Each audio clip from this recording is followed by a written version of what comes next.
ಹೆಡ್ಲೈನ್ಸ್ನ ಪ್ರಾಯೋಜಕರು NBC bearings ದೀರ್ಘಾವಧಿ ಸ್ಪರ್ಧೆಗಾಗಿ ಸುದೀರ್ಘವಾಗಿ.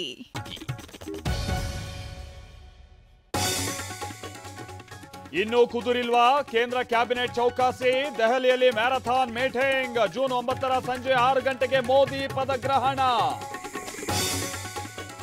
ಸರ್ಕಾರ ರಚನೆಗೂ ಮುನ್ನವೇ ಖಾತೆಗೆ ಕಿತ್ತಾಟ. ರಕ್ಷಣೆ, ಹಣಕಾಸು, ವಿದೇಶಾಂಗ ಯಾರಿಗೂ ಕೊಡಲ್ಲ. ಮಿತ್ರ ಪಕ್ಷಗಳ ಬೇಡಿಕೆಗೆ ಬಿಜೆಪಿ ಉತ್ತರ. 4 ಸಂಸದರಿಗೆ ಒಂದರಂತೆ ಸಚಿವ ಸ್ಥಾನ ಕೊಡ್ತೀವಿ. ಹೊಸ ಸೂತ್ರ ಹೆಣೆದ ಬಿಜೆಪಿ. ಕೇಸರಿ ಫಾರ್ಮುಲಾ ಒಪ್ತಾರ? ನಾಯ್ಡು, ನಿತೀಶ್. ನಾಗೇಂದ್ರ ರಾಜೀನಾಮೆ ಅಂದ್ರು ಡಿಕೆ. ಫೋನ್ ಮಾಡಿ ಕೊಟ್ಟಿಲ್ಲ ಅಂದ್ರು ನಾಗೇಂದ್ರ.